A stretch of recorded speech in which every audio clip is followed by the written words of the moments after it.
Is Don Siegelman in prison because he's a criminal or because he belonged to the wrong political party in Alabama?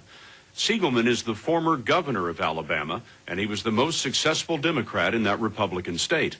But while he was governor, the U.S. Department of Justice launched multiple investigations that went on year after year until finally a jury convicted Siegelman of bribery.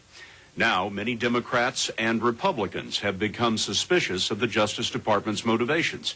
52 former state attorneys general have asked Congress to investigate whether the prosecution of Don Siegelman was pursued not because of a crime, but because of politics.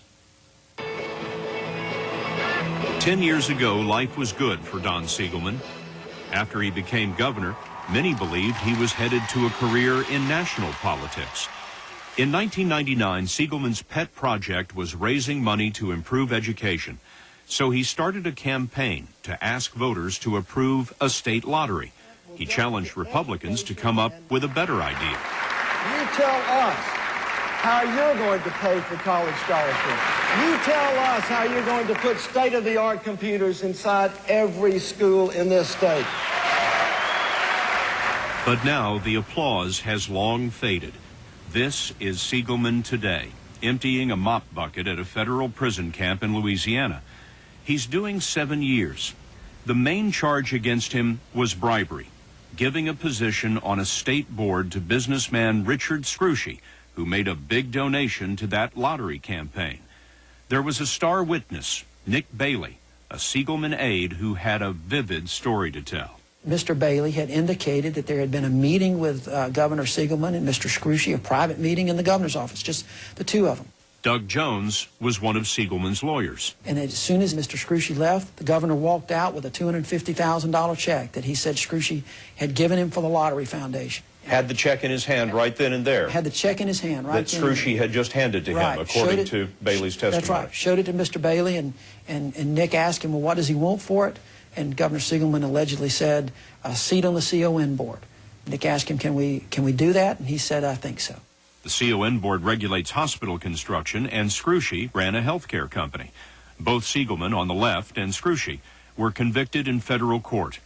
But as we found out, the imprisonment of Don Siegelman is not nearly as simple as that. I haven't seen a case with this many red flags on it that pointed towards a real injustice being done. Grant Woods is the former Republican Attorney General of Arizona. He's one of those 52 former state attorneys general of both parties who've asked Congress to investigate the Siegelman case. I personally believe that what happened here is that they targeted Don Siegelman because they could not beat him fair and square. This is a Republican state, and he was the one Democrat they could never get rid of. Now, a Republican lawyer from Alabama, Jill Simpson, has come forward to claim that the Siegelman prosecution was part of a 5-year secret campaign to ruin the governor. Simpson told us she did what's called opposition research for the Republican Party. She says that during a meeting in 2001, Karl Rove, President Bush's senior political advisor, asked her to try to catch Siegelman cheating on his wife. Karl Rove asked you to take pictures of Siegelman. Yes. In a compromising sexual position with one of his aides. Yes, if I could. She says she spied on Siegelman for months but saw nothing. Even though she worked as a Republican campaign operative, Simpson says she wanted to talk to us because Siegelman's prison sentence bothers her conscience. Were you surprised that Rove made this request? No. Why not? I had had other requests for intelligence before. From Karl Rove? Yes. Rove was a strategist in Alabama. Simpson says she worked with him on several campaigns. We contacted Rove. Through his lawyer, he denied Simpson's allegations. One of Rove's close Alabama associates was Republican consultant Bill Canary. Simpson says she was on a conference call in 2002 when Canary told her she didn't have to do more intelligence work because, as Canary allegedly said, my girls can take care of Siegelman. Simpson says she asked, who are your girls? And he says, oh, my wife Laura, you know, she's the Middle District United States Attorney. And he said, and then Alice Martin, she is the Northern District Attorney, and I've helped with her campaign. Federal prosecutors. Yes, sir. Bill Canary denies the conversation ever happened. He told us he never tried to influence any government official in the case. His wife, Laura Canary, and Alice Martin are top federal prosecutors in the state. Both were appointed by President Bush, and their offices investigated Siegelman. Details of some of those investigations leaked to the press, and Siegelman lost his 2002 re-election campaign narrowly to Republican Bob Riley. 2 years later, as Siegelman geared up to run again, the Justice Department took one of its Siegelman investigations to trial, an indictment involving an alleged Medicaid scam. He's indicted. He goes to trial. That's a pretty big deal, to have your former governor on trial. Everybody's there. The government gives their opening argument. The judge says, I want to see you in chambers. In this case, there's no case here. Judge throws it out. Judge throws it out. On the first day. First day. No, without a witness testifying. The case is so lame that he throws it out.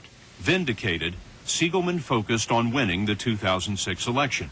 And that's when Jill Simpson says she heard that the Justice Department was going to try again.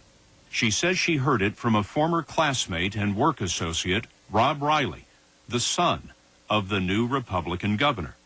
Rob said that they had gotten wind that Don was going to run again. And Rob Riley said what about that? They just couldn't have that happen. And how were they going to prevent that from happening? Well, they had to re-indict him's what Rob said.